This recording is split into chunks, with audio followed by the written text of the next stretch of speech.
My name is Dr. Ian Storch. I'm a board-certified gastroenterologist and osteopathic physician, and you are listening to DO or Do Not. If you are interested in joining our team or have suggestions or comments, please contact us at doordonotpodcast.com. Share our link with your friends and like us on Apple Podcasts, Facebook, Twitter, and Instagram. We hope you enjoy this episode. Hello, my name is Brooke Pillegi, OMS 2 at the Alabama College of Osteopathic Medicine, and you are listening to DO or Do Not. In April of 2022, the American Association of Colleges of Osteopathic Medicine, otherwise known as AACOM, graciously invited the DO or Do Not podcast to attend their national meeting, Educating Leaders Conference in Denver, Colorado. Our two producers, myself, as well as Lerone Cark, who is an OMS 2 at the New York Institute of Technology College of Osteopathic Medicine, as well as Ben Berg, our pre-medical student liaison, attended the conference to continue our mission of promoting awareness of osteopathic medicine by interviewing leaders in the field. We would like to thank Dr. Robert Cain, president of AACOM, Joseph Shapiro, director of media relations, and Helene Cameron, vice president of medical education services, for having us at the conference and supporting the podcast. Personally, I had an amazing experience and would recommend the conference for any medical or pre-medical students interested in learning more about the inner workings of osteopathic medicine and osteopathic medical education. On today's episode, we interview Dr. Jeanne Sandella, DO, a family medicine-trained physician who currently serves as Vice President of Professional Development Initiatives and Communications for the NBOME, the National Board of Osteopathic Medical Examiners.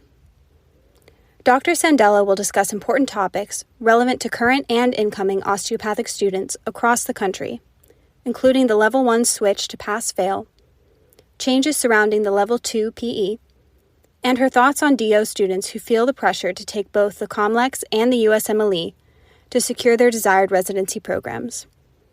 We hope you enjoy this episode. Today we have Dr. Jeanne Sandella. It's great to be here, Brooke. Thanks.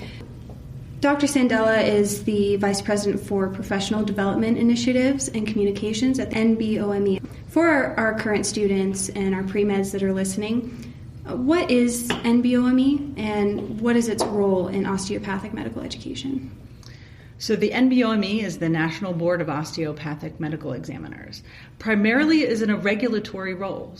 It provides an independent measure of competencies that's used by regulatory bodies like state licensing boards to make decisions about licensure.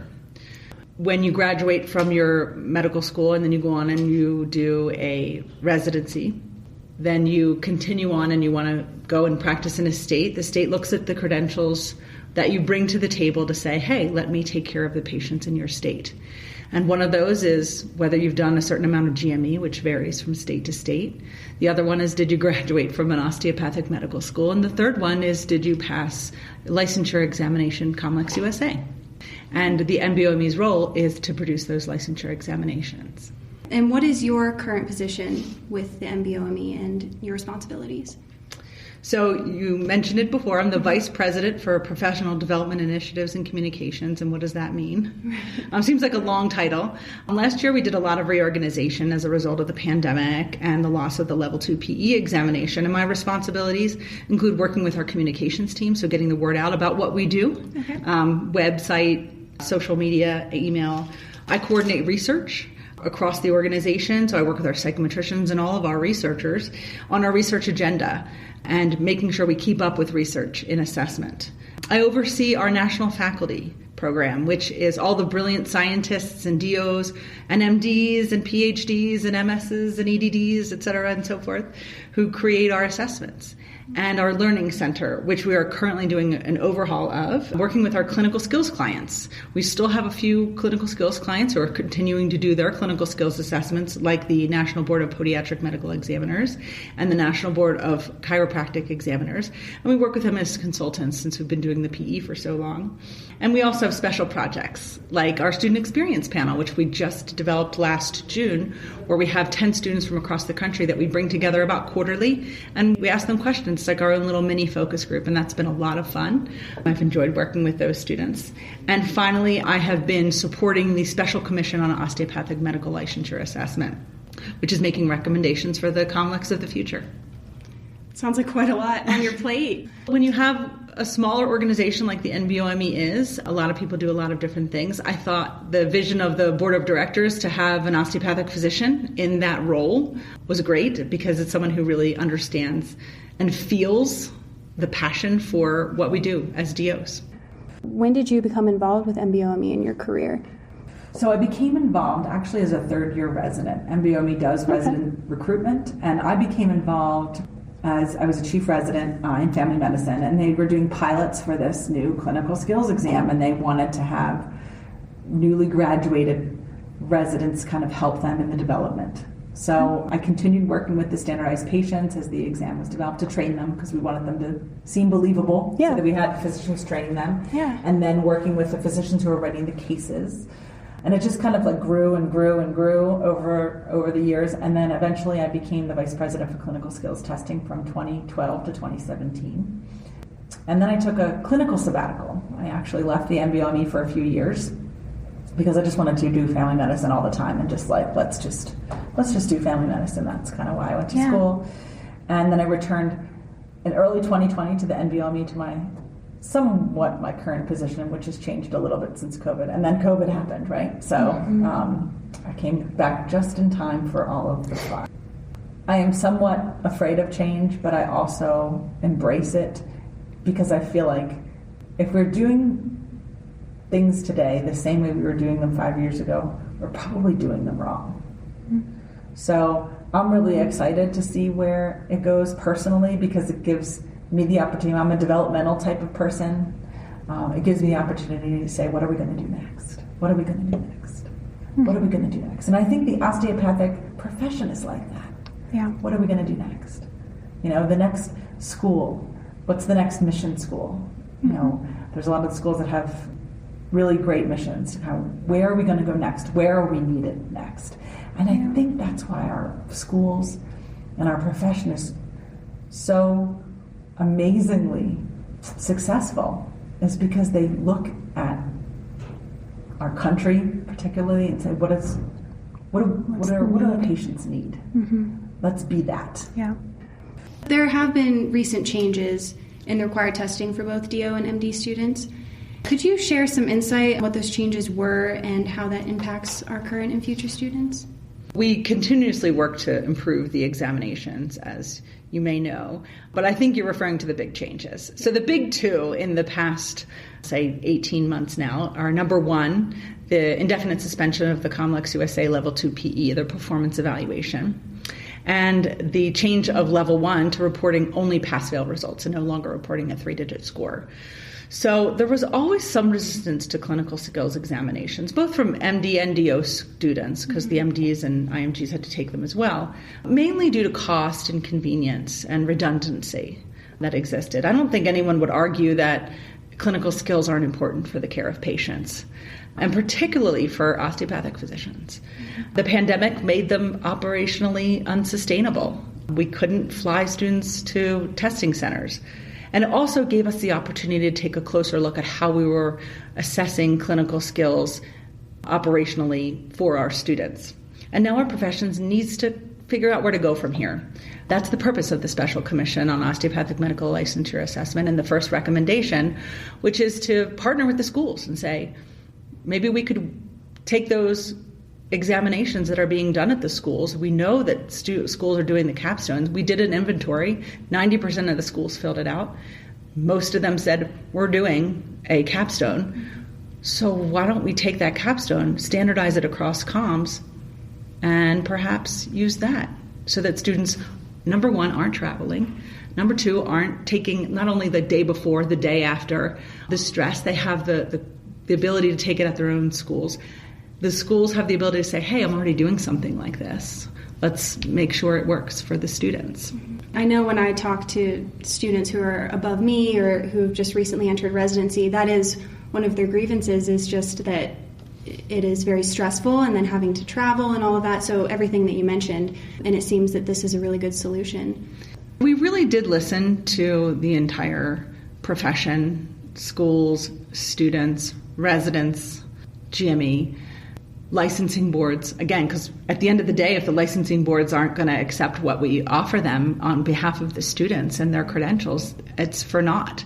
And what they said was, we kind of need something that's standardized. So, going forward, what the NBOME Board of Directors will do has to be something that's palatable for the people who are taking this information and making decisions, but also practical for the people who have to do it. Well, and this is a solution for the profession. Yeah. And it's something that the profession needs to own and then to be proud of. Going forward, after the NBOME board reviews the recommendations from the special commission, they'll be able to come up with something that works for everybody. And you also mentioned that the first exam switching to pass-fail. Yeah, so really exciting. So the NBOME did years of research and deliberation before making this decision. Again, there was a lot of debate. There was a lot of listening. We were trying to predict the impact of this. But I think that the only thing that was predictable is that the pressure to achieve a set score, other than a pass-fail, is lifted for students. So you should pass the level one. I recommend you try to do as well as you can do on it. And you need to demonstrate a level of competency that's to a certain standard for licensure. But the purpose of the examination series at the end of the day is to license, and that's preserved. And I know I'm one of the first classes actually affected by this. I'm class of 2024. And so I have older peers that talked about how stressful it was to try to attain a very high score, especially for certain residencies that are maybe a little more competitive, and that it changing to pass-fail, you should pass it, like you said. And kind of going off of that, there is some concerns with pass-fail transition, and those concerns mostly being that, will this just make the level 2 CE kind of the new quote-unquote score that residencies are going to look at to compare students? Is there any truth to this, and is there a way that students should try to navigate that new kind of world? Yeah, again, that's a hard one to predict, and I wish I had the crystal ball to tell students, do X, Y, and Z, and you're guaranteed a spot in insert residency program here.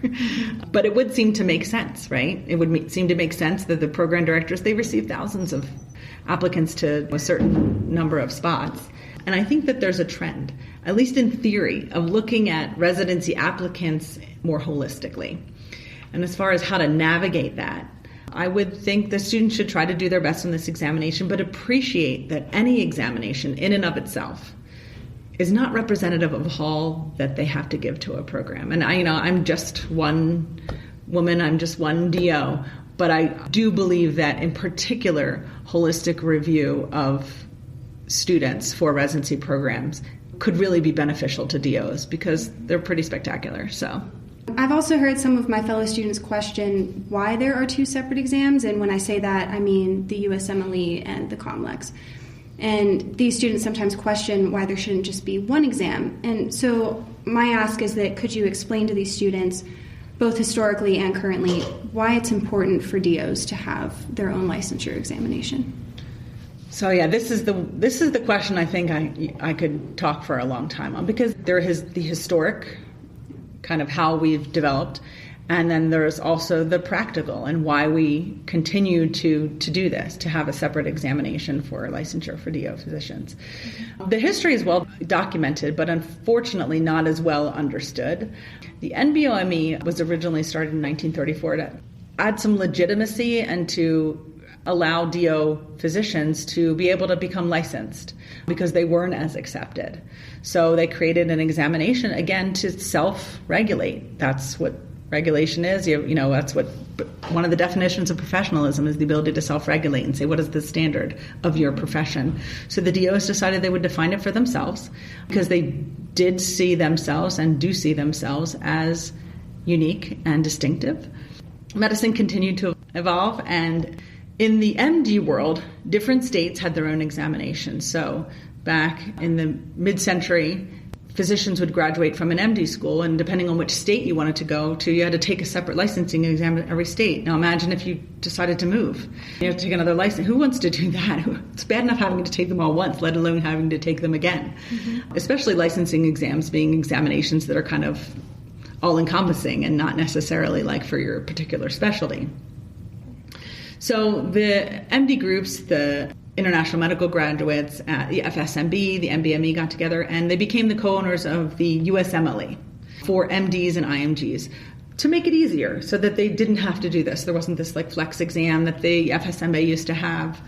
And the osteopathic profession wasn't really involved in this because we had Comlex USA, we had the NBOME, and we did actually update the former NBOME exam to the Comlex USA around the same time in the 1990s. Mm-hmm. And actually, fun fact, I was actually one of the first classes to take Comlex USA level 1, 2, and 3. So it was a long time ago, but it was in the mid-90s. And that's our licensure examination for DOs. And it's aligned with the practice of osteopathic medicine. And it's also aligned with the education that you guys all have. So that's really why it's important. So when you choose osteopathic education and you choose to become a DO and enroll in a DO school and choose to become an osteopathic physician, that's what you are committing to, and that's what our examinations reflect. Mm-hmm. You're licensed as a DO, and that means something different. And I do think that osteopathic students, when they take an examination, they should take an examination that's aligned with their education. That gives them the best opportunity to best demonstrate their best foot forward, to allow them to show their knowledge of what they've been trained on, not some side curriculum that they have to study in order to do well on an examination that wasn't necessarily aligned with what they have learned or what have they been taught at their schools. Yeah, and I completely agree. As a student who's currently studying for boards, and this kind of segues into our next question, I think, but I'm taking both USMLE and Comlex style questions for practice, and it is true that they are completely written differently.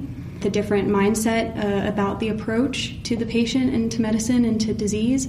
So I think it is really important because we get a specific type of training, like you said, as osteopaths. And so kind of going off of that, concern from some students, specifically for very selective specialties, is that they feel that they essentially need to take the USMLE as well as the Comlex. As I said, I'm studying for both.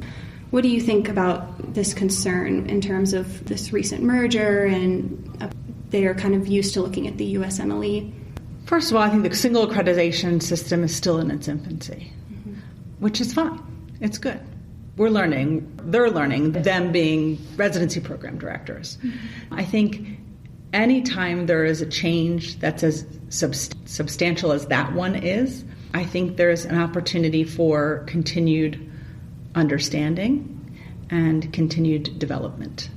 And I hope that DOs like me and like you and like future generations continue to remind folks who we are as DOs and why our distinctiveness can be a good addition to a residency program. I get it. I understand that students feel like they have to do this, and that is their current present reality. But I'm hoping we evolve so it's not the future reality. The concern makes me sad, a little angry, and a lot frustrated. I get it. Students work really hard. If someone tells you that if you want to have your dream of specialty X, and what's your best chance of getting that? You've always wanted to be insert specialty here. And your chances of getting that specialty can go from a 92% chance to a 97% chance just by taking one exam. Would you do it? And if it's your dream and you never wanted to do anything else, you probably would do it, even just for 5%. And that might be 3 programs, depending on the data that from the NMP. And I probably would do it too, unless things change, which I think they can. They won't if we just continue saying, well, just have to take both. Oh, well, that's fine for now, but remembering to change for the future, to never stop trying to change and get better.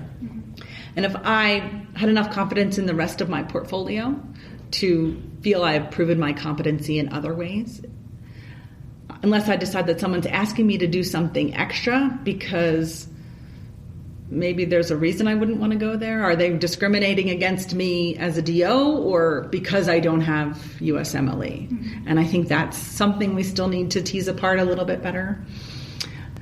I think getting program directors to understand COMLEX. These are smart people, and it's not that hard to understand. So I think over time we'll continue to get more and more and more of them to understand it. And as far as taking USMLE, to me it's kind of like this. So you're a swimmer and you're a freestyler, or you do the 400 meters, and you get there and coach says, our backstroker is out. You're going to have to do backstroke for us. Are you going to do well? You're probably going to do well. You're a swimmer. You've been swimming all your life, and you probably did a lot of other stuff. But are you going to be as good a backstroker as you are a freestyler? Maybe not, but you're still going to do great.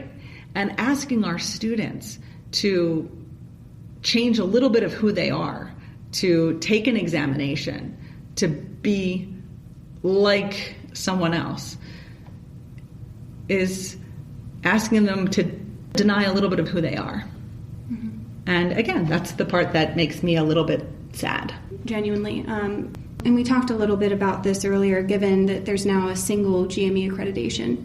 Do you think that there should be a requirement that all residency programs, and specifically those funded by Medicare, should be required to accept both exams? Yes, 100%.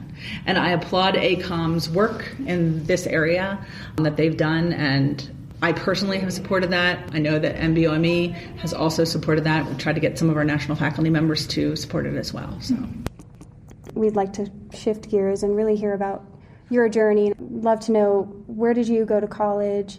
What point exactly did you decide you wanted to be a physician, specifically a DO, and when you decided on an osteopathic school? So I had a somewhat convoluted journey to medical school, although it's not as convoluted as many colleagues that I have as well. So I went to LaSalle University in Philadelphia. Shout out to my alma mater, go Explorers. I studied biology, chemistry, and business.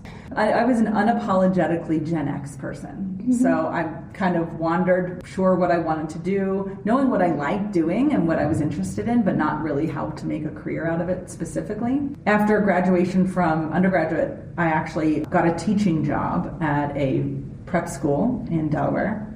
And people kept asking me, are you going to apply to medical school? What are you going to do with your life? I'm like, well, I'm doing it. I love science and I love learning. I love teaching people, but I also realized I wasn't done learning myself.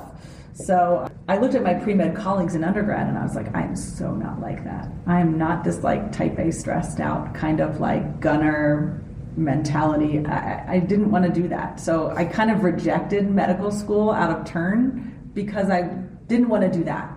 And I realized I could do my medical school journey however I wanted. So I did apply to medical school. I applied to one medical school. And I said, I'm going to let the fates decide. Because I also applied to graduate school. I said, let's see what happens. And when I was accepted to Philadelphia College of Osteopathic Medicine, yay, PCOM, I figured it was the fates telling me to go. Yeah. Even though I wasn't one of those people who said, I've been playing doctor with my dollies since I was 5 and I always wanted to be a doctor. But I knew I wanted to do more. And when I got that acceptance from PCOM, I realized that was what I was meant to do. What main factors played a role for you in deciding a specialty, and how did you ultimately choose your specialty? So it's a funny story. True to form, I loved every rotation. And every time I was like, oh, I'm going to be a radiologist. I'm going to be a psychiatrist. I'm going to be a surgeon. And even surgery, I was like, I'm going to be a surgeon. I thought through the specialty, and although I thoroughly enjoyed them, I didn't want to practice so exclusively that I was only doing ENT, or I was only doing ophthalmology, or I was only doing OBGYN. I like the idea that every next patient could be anything, but without the crazy psycho way that some of my ER colleagues are. So family medicine was my choice because I could do pretty much anything. When you get in practice as a family doc, you establish a reputation for X. Oh, she's the family doc that does this, does a lot of derm procedures, or she's the family doctor that does OMT, for example. And so you can do the things that you really like, and then ask for help for the things that aren't your stronger suits. So. Speaking of certain, like you're a family doc that specializes in this, is that true for you, and what would that be? So the things that I was probably most known for with my patients, number one, OMT, because I did it. I practiced with both DOs who didn't do it as much as I did, and also MDs who didn't obviously do it at all. I did women's health. I always continue to do that, women's health. And I did do a lot of dermatology, particularly in my earlier years, because we had like all the tools and I could do anything. And I liked the idea that I could do the biopsy, and then if it was something that needed to go to derm, and it didn't require that the patient go to another provider before that happens. Yeah. In family medicine, that can be really huge for a patient, is doing what you can do. But the most important quality of a family doctor is understanding your limitations. And that's one of the hardest lessons to learn, but also one of the most important for your patients to kind of say, we're going to need some help on this. And most patients are fine with that, particularly once you have those relationships. How was your residency experience overall, and specifically if you could talk on being an osteopathic physician in residency? I think it was the mentors that I had that made that experience. I was very, very lucky. I chose a community-based program. I went to PCOM, so there was the option for more inner city, and I chose a more community-based program. And I did that because for me, I felt that the important part of the residency program was to be with the attending, one-on-one, kind of like their right-hand woman, and that they knew my limitations, they knew what I was trying to learn. They were a real part of my educational journey, continuing in residency. My hospital was founded as an osteopathic hospital, but by the time I was there were MDs and DOs, and now even more. I was lucky to have DOs in almost every specialty. And as an intern in the surgery service, I remember I was in charge of post-op OMT. So, because Dr. Michael Shore, who was a wonderful mentor for me at Suburban Hospital in Norristown, Pennsylvania, would write OMT orders for his post-op patients. And the intern's beeper would be like on the orders, because we had beepers back in those days.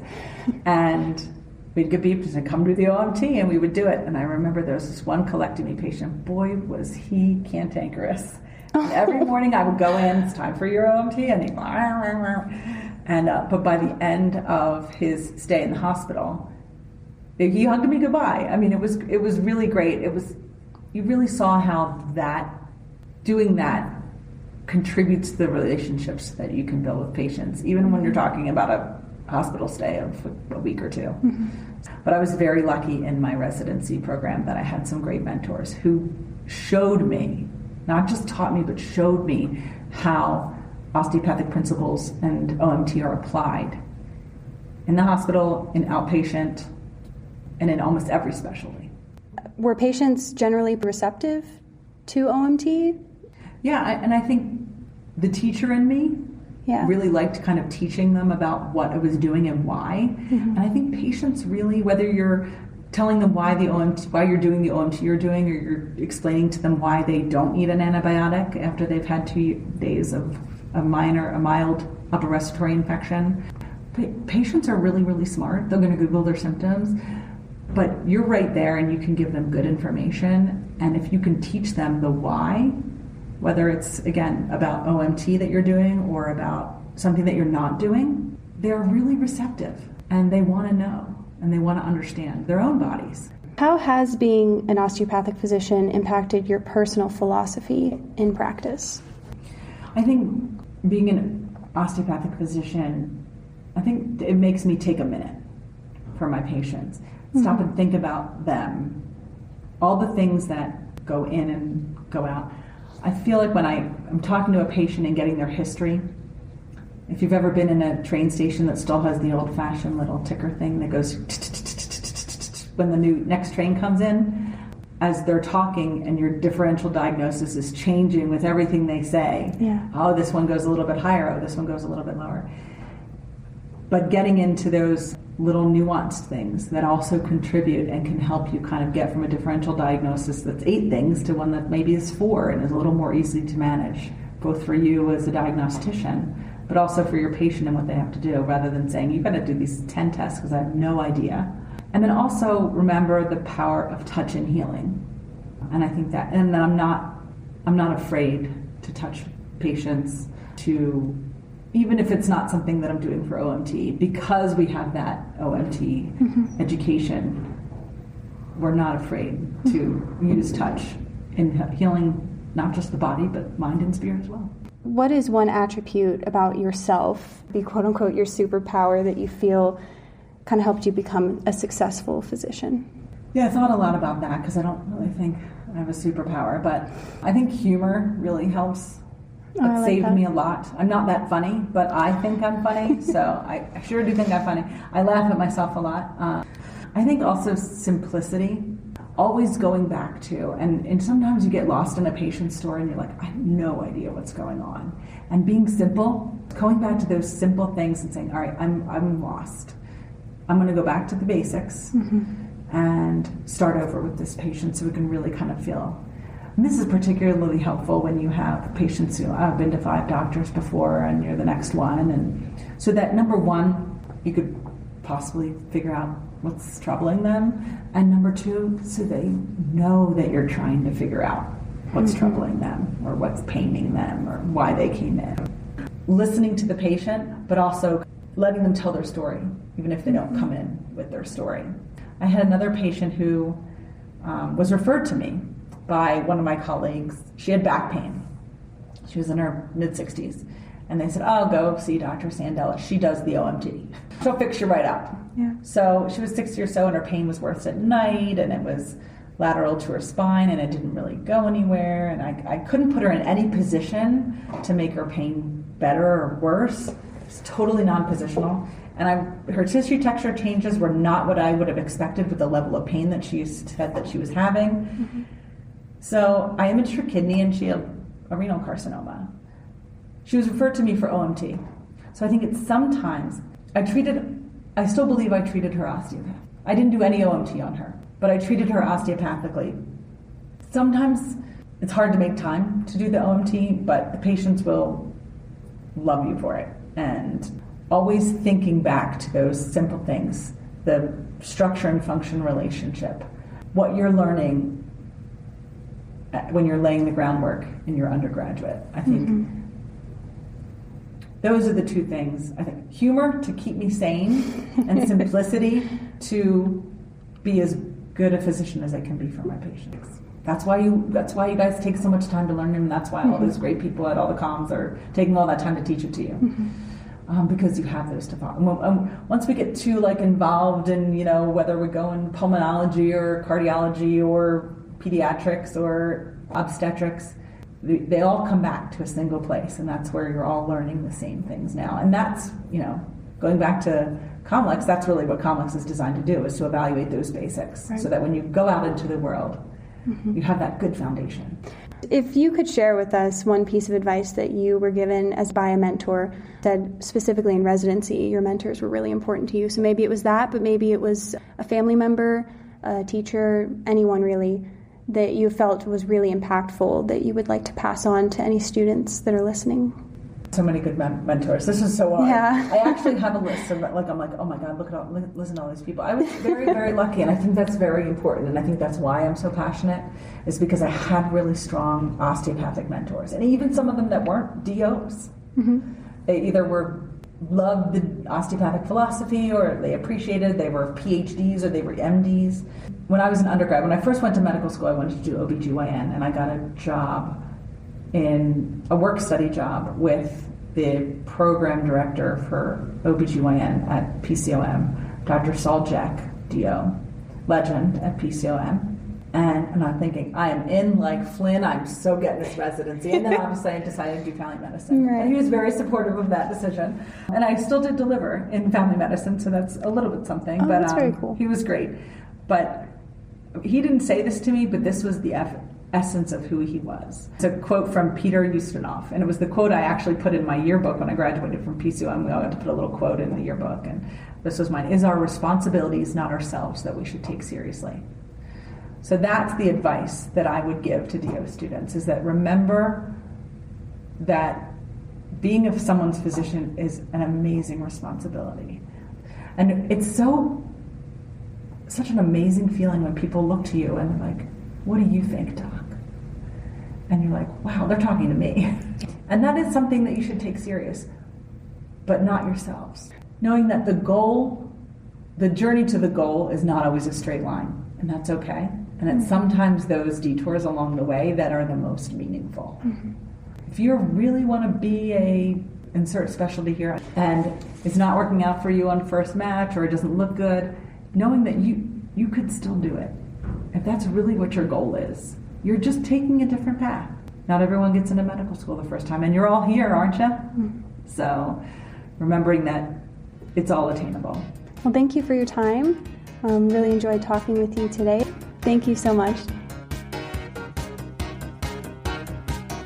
This concludes our episode of Do or Do Not. Send all inquiries, comments, suggestions, and even let us know if there's someone you want us to interview to doordonotpodcast@gmail.com. Don't forget to like us on Facebook at Do or Do Not Podcast for updates. If you enjoyed our podcast, please share it with your classmates and administration. We have plenty of more interviews lined up, and we're excited to share them with you. This is Tian Yu Shea. Thank you guys so much for listening to Do or Do Not.